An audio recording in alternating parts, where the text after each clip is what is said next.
Hello everyone, welcome to this session of Textbook Super Coaching. This is me Tulika, your UGC NET Paper 1 faculty, and these are the timings of my free live sessions on YouTube and Textbook app. Learners, don't forget to like, share and subscribe to our channel. जो भी students Textbook Super Coaching platform पर नए हैं, UGC net set की तैयारी कर रहे हैं और जून में अपना JRF का एग्जाम क्लियर करना चाहते हैं तो हमारे चैनल को सब्सक्राइब जरूर से कर लीजिए ताकि आप कोई इंपॉर्टेंट अपडेट मिस ना करें। For any subscription based courses आप इस नंबर पे कांटेक्ट कर सकते हैं। लर्नर्स, ये है मेरा टेलीग्राम ग्रुप के थ्रू हम आपके साथ सेशंस के टाइमिंग, सेशंस के लिंक, पीडीएफ्स, क्विजेस और भी बहुत सारी इंफॉर्मेशन शेयर करते हैं। So don't forget to join my Telegram group. Learners, आज एक बहुत इंपॉर्टेंट पेपर 1 रिसर्च एप्टीट्यूड के एक टॉपिक की हम बात करेंगे, टी टेस्ट और अनोवा। सो लर्नर्स, जैसा आप जानते हैं कि रिसर्च में हम स्टेटिस्टिक्स का यूज करते हैं और स्टेटिस्टिक्स में आते हैं कुछ टेस्ट्स। जनरली हम टेस्ट्स को दो ब्रॉड कैटेगरी में डिवाइड करते हैं, parametric and non parametric test. So broadly categorise होने वाला और ज्यादा स्ट्रॉन्ग टेस्ट जो होते हैं वो होते हैं हमारा पैरामेट्रिक टेस्ट। तो इनमें से दो सच टेस्ट्स को हम आज डिस्कस करेंगे, कैसे आप इन दोनों के बीच में डिफरेंशिएट कर सकते हैं, किस कंडीशन में आपने टी टेस्ट लगाना है, कहाँ अनोवा का इस्तेमाल होगा, इन सभी बातों को हम आज के सेशन में डिस्कस करेंगे। So do watch the entire session. So learners, कुछ ऐसे पैरामीटर्स हैं जिनके आधार पर हम टी टेस्ट और अनोवा को डिफरेंशिएट कर सकते हैं। कई बार हमारी बेसिक अंडरस्टैंडिंग कम होने की वजह से हम नहीं बता पाते हैं कि कहाँ हमें टी लगाना है और कहाँ अनोवा, बट ये आपका डेटा डिसाइड करेगा, आपका ग्रुप्स जिसे आपको स्टडी करना है वो डिसाइड करेगा कि कौन सा मोस्ट अप्रोप्रिएट टेस्ट है। तो सबसे पहले ये जानते हैं कि इसका मीनिंग क्या होता है। तो जैसा कि आप लोग जानते हैं कि टी टेस्ट और अनोवा दोनों ही स्टैटिस्टिकल टेस्ट्स हैं, यानी कि इसके थ्रू हम स्टैटिस्टिक्स लगा के कुछ ना कुछ इन्फरेंस निकालते हैं और उसे इंटरप्रेट करते हैं। तो दोनों का काम होता है ग्रुप के मीन्स को कंपेयर करना, बट जब हम टी टेस्ट की बात करते हैं तो हम दो ग्रुप के मीन्स को कंपेयर करते हैं, और अगर हमारे पास 3 या 3 से अधिक ग्रुप हैं तब हम अनोवा का इस्तेमाल करते हैं। तो मान लीजिए आपको एक नए टीचिंग मैकेनिज्म पे, इंटेलिजेंस पे, रीडिंग हैबिट्स पे, हाइजीन पे, किसी भी टॉपिक में आपको दो ग्रुप के बीच में कंपैरिजन करना है। मान लीजिए आपको जेंडर अपना बेसिस रखना है फॉर कंपैरिजन, तो मेल एंड फीमेल आपका दो ग्रुप हो गया।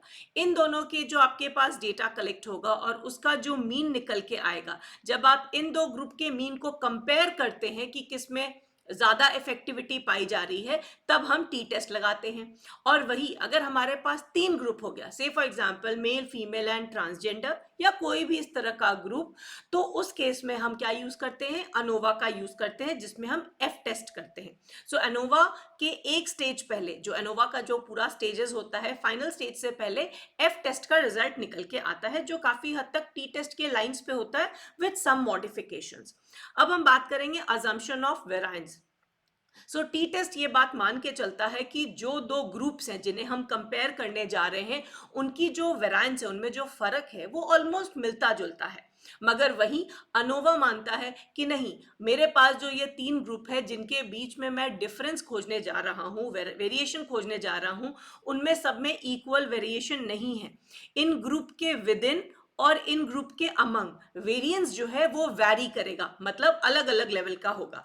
तो अनोवा इस तरह का कोई अजम्पशन बना के नहीं चलता है, और वो ये मानता है कि हमारे जो ग्रुप्स के बीच में फर्क है, यानी कि मेल का फीमेल से, फीमेल का ट्रांसजेंडर से, ट्रांसजेंडर का मेल से, जो फर्क है वो इक्वल नहीं रहेगा।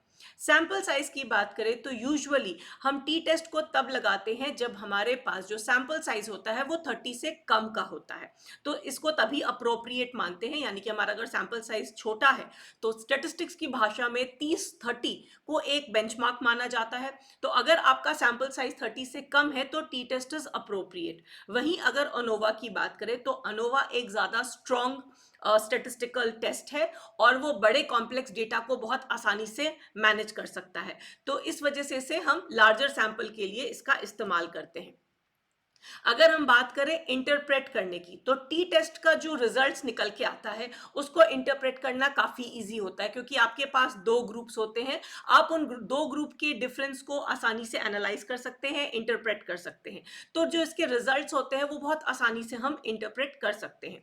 बट वही अगर हम अनोवा की बात करें तो चूंकि हम यहाँ पे अमंग ग्रुप्स, यानी कि 3 या 3 से अधिक ग्रुप के बीच में कितने का डिफरेंस है, और विद इन ग्रुप्स, मतलब एक ही ग्रुप में एक कैंडिडेट का दूसरे कैंडिडेट से कितने का डिफरेंस है, इन सभी चीजों पे बात करते हैं, तो अनोवा का जो रिजल्ट है वो थोड़ा कॉम्प्लेक्स हो जाता है टू इंटरप्रेट। ये हम तभी इंटरप्रेट कर पाएंगे जब हमें यूनिट्स के, ग्रुप्स की और इंडिविजुअल्स की अच्छी नॉलेज होगी, तभी ये सही लाइंस पे इंटरप्रेट हो पाएगा। Concept and work of independent variable, तो जो टी टेस्ट है वो यूज करता है दो ग्रुप्स को कंपेयर करने की on the basis of independent variable, यानी जिस भी चीज का हम प्रभाव स्टडी करना चाह रहे हैं उसके आधार पर हम दो ग्रुप के मीन्स को कंपेयर करते हैं।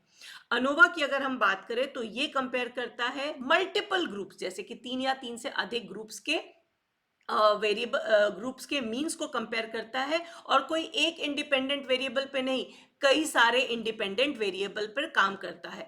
तो इसका जो कॉम्प्लेक्सिटी है वो काफी हाई लेवल की हो जाती है। टी टेस्ट काफी सिंपल है, एक इंडिपेंडेंट वेरिएबल को दो ग्रुप के मीन्स के बीच में डिफरेंशिएट करता है, और वही अनोवा 3 या 3 से अधिक यानी कि मल्टीपल ग्रुप्स को मल्टीपल इंडिपेंडेंट वेरिएबल्स के आधार पर इसे एनालाइज करता है। अगर हम आउटपुट की बात करें तो जो हमारे पास टी टेस्ट का रिजल्ट निकल के आता है वो काफी सिंपल होता है, एक सिंगल वैल्यू का होता है जिसे हम टी स्टैटिस्टिक्स कहते हैं। वही अनोवा चूंकि कॉम्प्लेक्स कैलकुलेशंस करता है, इसका जो रिजल्ट निकल के आता है वो उसे हम एफ स्टैटिस्टिक्स कहते हैं।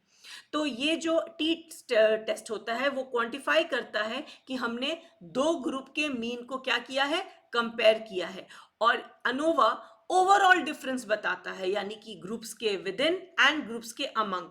तो ये सारी चीजों को ये नरेट करता है इसका आउटपुट, जो कि एफ स्टैटिस्टिक्स के फॉर्म में आता है। Before we move ahead learners, हमारे foundation batch 2.0 is going on, और इस बैच में आपको मिल रही हैं 100% live classes for paper 1 and paper 2। तो पेपर 1 की क्लासेस प्रीति मैम और मैं लेती हूँ, और पेपर 2 के ये सभी फैकल्टीज जो सब्जेक्ट्स लेते हैं इनकी 100% अभी प्रेजेंटली नया बैच जो स्टार्ट हुआ है, it is going live, so do get your selves enrolled. So learners, ये तो आपने समझ लिया कि क्या टी टेस्ट है और क्या अनोवा है। अब जैसे हम बात कर रहे थे कि टी टेस्ट को हम पैरामेट्रिक कैटेगरी में डालते हैं। पैरामेट्रिक टेस्ट काफी स्ट्रांग होते हैं, क्वांटिटेटिव डेटा पे काम करते हैं, और इन्हें हम जनरलाइज कर सकते हैं।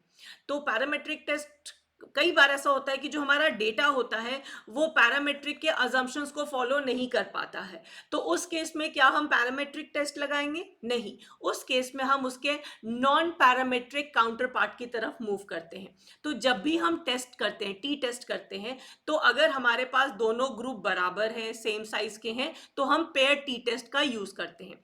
अगर हमारे पास एक ग्रुप में कम या ज्यादा लोग हैं, जैसे अभी हम बात कर रहे थे, अगर हम मेल और ट्रांसजेंडर की बात कर रहे हैं, तो हमारे पास अगर जो रिप्रेजेंटेटिव्स आए हैं उनका अनइक्वल यानी कि अनपेयर्ड टी टेस्ट है, उस केस में हम अनपेयर्ड टी टेस्ट यूज करते हैं।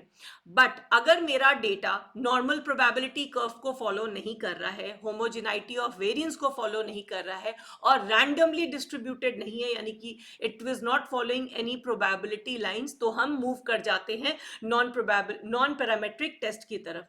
तो पेयर टी टेस्ट की जगह हम यूज करते हैं विल्कॉक्सन साइन रैंक टेस्ट। वहीं अगर अनपेयर्ड टी टेस्ट वाला डेटा है मगर हमारा डेटा पैरामेट्रिक के लाइंस को फुलफिल नहीं कर रहा है, तो हम यूज करते हैं मान विटने यू टेस्ट। वहीं अगर वन वे अनोवा है, हमारे पास वन वे अनोवा हमें लगाना था, हमारे पास 3 ग्रुप था और 3 ग्रुप के वेरिएंस हमें चेक करना था, बट हमारा डेटा एनपीसी को फॉलो नहीं कर रहा है, यानी कि रैंडमली डिस्ट्रीब्यूटेड है, तो हम मूव कर जाएंगे hypothesis test, that is Kruskal Wallis H test की तरफ। आप लोग के लिए एक होमवर्क क्वेश्चन है, आपने मुझे बताना है कि एक टेस्ट होता है पियर्सन कोएफिशिएंट, इसका नॉन पैरामेट्रिक काउंटर पार्ट कौन सा है?